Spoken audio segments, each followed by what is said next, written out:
Good morning from Panhandle Outdoors with Winston Chester. Panhandle Outdoors, your source for fishing, hunting, and information for folks who enjoy the great outdoors.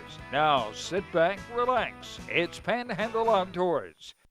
Good morning, folks. Welcome to Panhandle Outdoors. I'm Winston Chester. Glad to hear this Tuesday morning. Got a big show lined up, but first our weather brought to us by Haney Technical Center at the corner of Baldwin and Highway 77. Hot, hot, hot. 87 will be high. The low's going to be 76 and water temperature's at 84 degrees. So be aware of that. But look at these river readings. It's Choctawhatchee. Well, let's do Apalachicola first. Apalachicola Bluntstown is 2.7. And the Choctawhatchee at Caryville is a 3.7. It's very interesting. It's the first time the Choctawhatchee has been this low, and the first time the Apalachicola has been this low in quite some time. And they're just really low now. The water is clear now. We're starting to muddy up in locally areas when we get these afternoon storms and all, but really overall nice clear water, really good water on the river system. Really, now if you're going to fish the river, you want to get up there, get up in those sloughs, get up in that shade, and take advantage of the shade. It's just so hot in the middle of the day, you're going to just get overheated. So be aware. I know y'all know that, but I just have to keep reminding you. We don't want to get anybody to get in trouble, okay? All right, the tide chart brought to us by Kent Forest Lawn Funeral Home and Cemetery have a high tide at 7:07 a.m.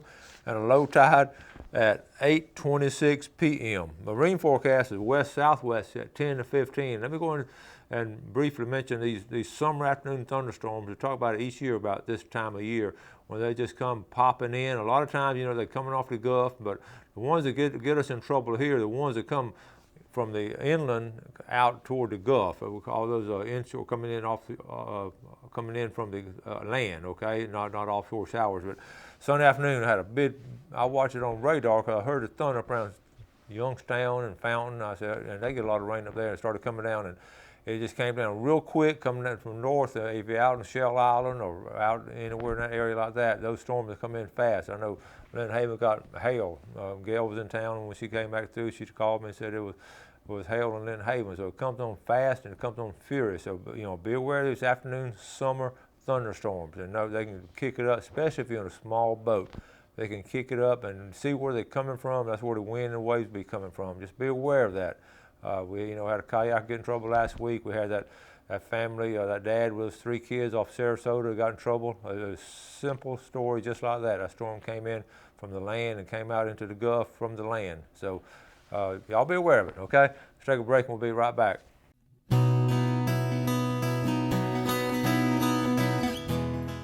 All right, welcome back. Let's get started with some pictures. Got all kind of pictures, some great shots here of kids and old people and everything. But let's get started off with this first one right here. Take a look at this.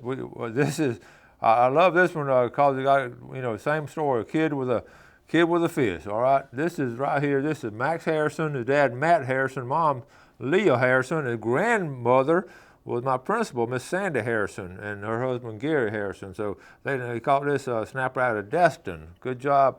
And I had Matt Harrison in Outdoor Ed a while back, and married a girl from Quincy, so he's a smart kid. All right, taking this picture right here. This is another family out. This is Bill Kirkland with his daughter Paige. This is Paige's first deep sea fishing trip. They're a local family here, and I know the Kirklands, and they went with Bobo Hobbs on the Florida Queen, and they're friends with Bobo. Here's a picture of she and her dad. That's a great memory right there. She'll always remember her first deep sea trip. That's something you can do now. Okay, look at this next picture. Got a picture of Paige and Bobo and a little brother there. He's over photobombing, but good to see Bobo and looking healthy. And Paige, good job, honey. Proud of you for catching and going on that trip and catching those fish. And there's a Florida Queen right there. That looks nice, doesn't it? Those fish not quite as big as they used to be, but you look at all those fish. That's a lot of fish right there. And that's some good sized red snapper. Now, that's not a bad trip. Okay, there's the next picture here. This is David Rich, a crew out of St. Joe. You're looking back toward the St. Joe Marina. Nice grouper, nice snapper. Good job there by those St. Joe boys. Cason Forehand. His grandparents are close friends of ours. Chris and his dad. Chris Forehand's his dad, and Ben and Marshall his grandparents. And Cason, that is a nice fish right there. His family. He's going to be a fisherman like his dad and granddad. Okay. How about old Greg Barron? Teacher science at Mosley, took a kid out to a farm pond. Now I guarantee you, the little boy had a good time catching those bass out of that farm pond back there. Greg Barron. I've had these boys on quite a bit, but this is all fresh pictures they send in. This is a Wahoo. This is Marshall Brothers. This is Scott Marshall's boys. This is Brant on the right and Harris on the left. Okay, and they can fish. Good kids that love the outdoors. Check this out now. Bob Billsman sent this to me. This is Terry. This is blackfin tuna. They were in about 400 feet of water. Now, that's a deep water fish, and that was a fine fish right there, a nice one right there. Now this is an awesome picture. This is Tommy Hallman. Tommy, this is about a 60-pounder. He went diving. He and his buddies went diving. And you're talking about, this is a 60-pound gag grouper. Folks, you don't get to see this very often, okay? Tommy's an excellent diver. Okay, got a couple of, here's another, this is even a better picture of it, over there in front of the paper mill over there. And look at that. That is a nice one there. Here's his buddies. Okay, Tommy on the left, Kenny and Tim. That's a 60-pounder, a 23-pounder, and a 31-pounder. Folks, that is a massive grouper right there, our local divers. Tommy played ball for us. His son played ball for us. Tommy looks like I can see him play ball. Look at here, this, and they also caught some lionfish and some shovel-nosed lobster. They had a good trip right there. So that's some good pictures over the weekend. Good job there. That's some, from diving and fishing in foreign ponds and a little bit of all of it, okay? Now, let's go ahead and talk about, let's jump ahead. That was in the future over the weekend. Now let's jump ahead to tomorrow. We will take poor Panhandle Outdoors on the road. We're going to head up to Funiac Springs. We've narrowed it down. We're going to have lunch at the Corner Cafe tomorrow at 11:30. I want to see all of y'all coming there. I don't know where the Corner Cafe is, but I'm going to find it. I don't think I'll get lost in the Funiac, but it might take me a while, but I'm going to find the Corner Cafe. Just come and have lunch. I'm going to have some decals, give y'all some decals, and we'll get us a hamburger, some fresh vegetables, whatever. And there are all kind of places I was recommended to eat. So this one just came out. Maybe they have a little more room there. So hope to see y'all at 11:30 tomorrow, and we'll have a good time. Just enjoy. I just want to meet some of y'all. Some of y'all email me and text me and all that. I want to meet y'all, and we'll talk about some fishing and whatever you want to talk about. Okay. Also, let's see now. Shark Week. Oh, I wrote this down. I hope y'all are watching Shark Week. I watch it every year. It's about started Sunday night. It was really good. But what precipitated a good Shark Week over the past week, Chip and his family were down at the Cape House, and they watched a guy pull in a 10-foot hammerhead on the Cape, and the guy had hooked it. He was not shark fishing, but he had a heavy rig. He hooked the shark down at a stump hole. It took him 4 hours with that rig. He just kept playing it out. It took him 4 hours, but got it landed and measured and released it. It was 10-foot hammerhead. So I went by Saturday. I was telling that story to the guys at Blue Water, and they said, I can't believe it. He said, the guy last night caught a 9-foot bull shark right here behind the store. Now, right behind Blue Water understand that area back there is that deep water port where the paper mill used to be. So a lot of big sharks have come in there over the years. So a 9-foot bull shark, now they don't get much bigger than a 9-foot bull shark. And that's 2 big sharks. So that got Shark Week started off really well for everyone. But it's some really good photography in that, and hope you get a chance to watch it. In fact, Sunday night they were actually putting that little GoPro camera outfit on top of the shark on a clamp. I know you saw how they did it. And one of the GoPros filmed that way, one filmed that way. And I text Chip and I told him to tell M&M, that's Maddie McKenzie, I said, tell M&M I'll buy the camera if they'll put the camera on the shark. But he texts back no comment, so I don't guess they're willing to do that. But really, some innovative things they're doing, some great photography, and hope you get to watch Shark Week. Now, we'll take a break and we'll be right back.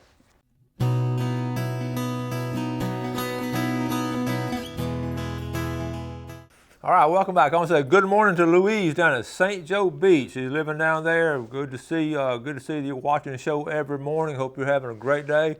Your friend Scott Krause was telling me that he went fishing the other day. They dropped the boat down. Scott lives at St. Joe Beach also, but his late parents had to have a place over on the canal. They dropped the boat down at 8 o'clock.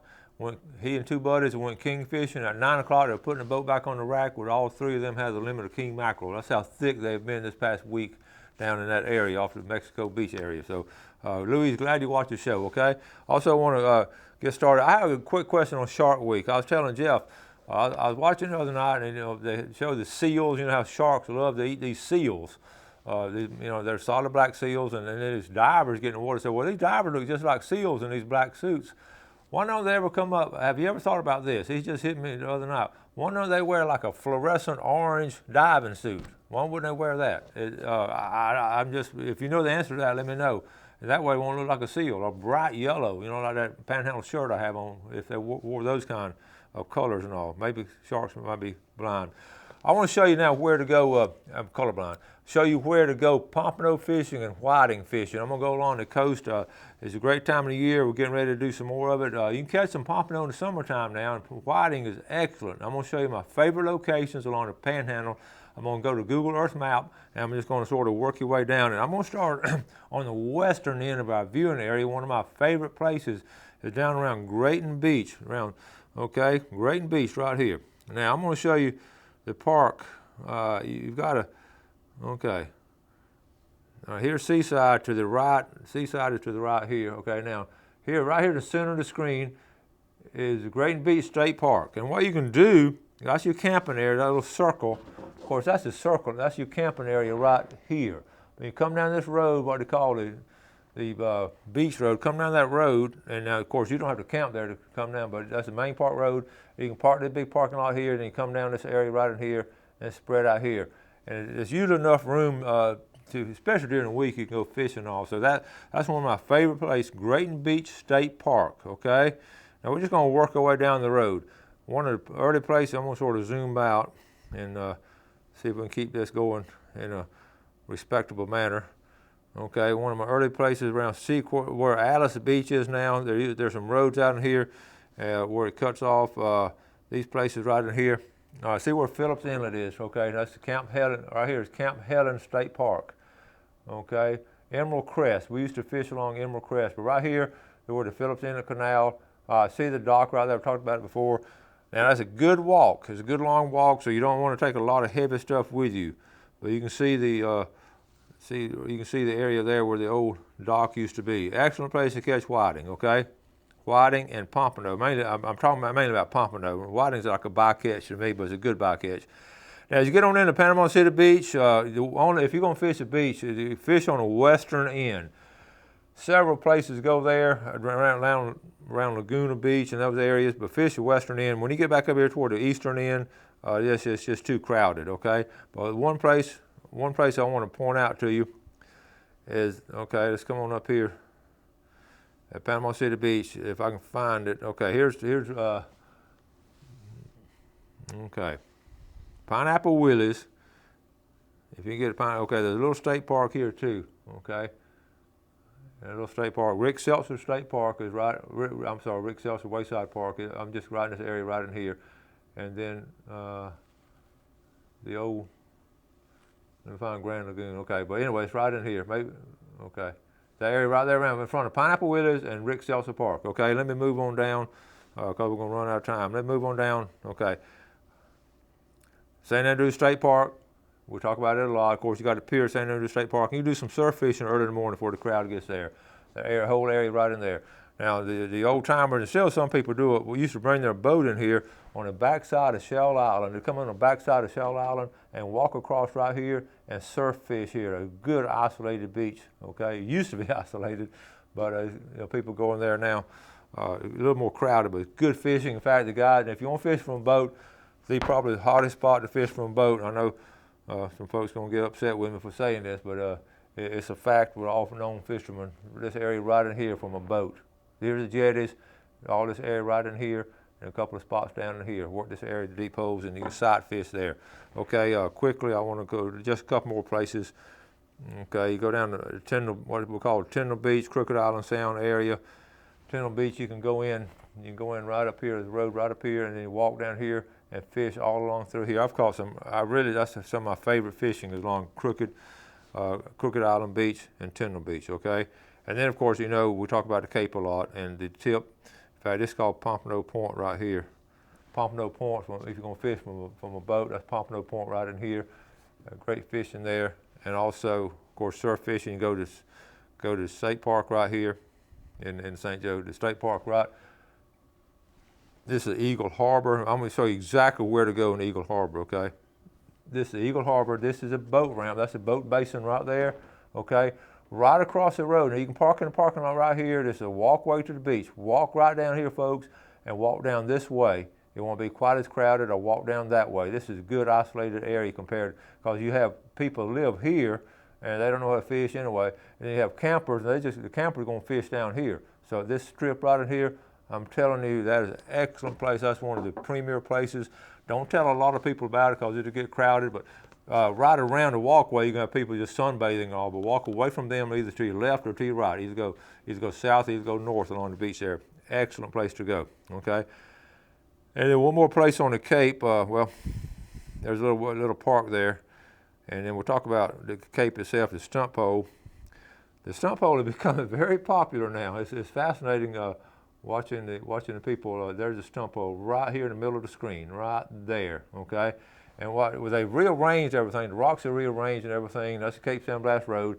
You can do your kayak launch. They've really modernized this area now. You can got a little gazebo thinking. You can go out here and you can fish and kayak all up in here. But where everybody's going to now, you can park right here.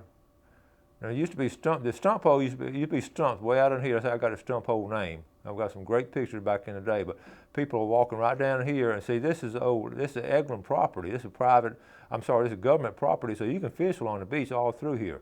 So that's an excellent place. It's getting a little crowded now, and there's some big sharks right in here, but you're going to lose them on the rocks. So be careful of that, but there's some really, really good fishing there, okay? And then, of course, the Cape and all, we're going to run out of time. I will cover on St. George Island. You go across the bridge to St. George Island, and you can fish. Well, let me just take time to show you, okay? We got time. Jeff, we still okay on time? All right, let's go across the bridge. And I'll tell you another place too, from a boat. A little St. George Island from a boat right there. Well, I want to go back to St. Vincent Island. I don't have time. I'm going to fish St. Vincent. Okay, right here. That's good pompano fishing here. But I want to show you the top place to go. But again, this is a bridge. Okay, coming across St. George Island. A lot of houses there now, but there's a park right here. You can fish right here at the park. I caught some fine pompano. Gail's uncle and aunt built one of the first houses ever built on St. George Island, built it out of Jim Walter material in the 1960s before the bridge was built. That house is still standing and it's still in the family. So great fishing there. And the other place real quick, of course, be down here at the state, okay, well, right there at the state park. Okay, and I'll narrow that down to you later on, show you some places at the state park to fish. Let's go and take a break. We'll be right back.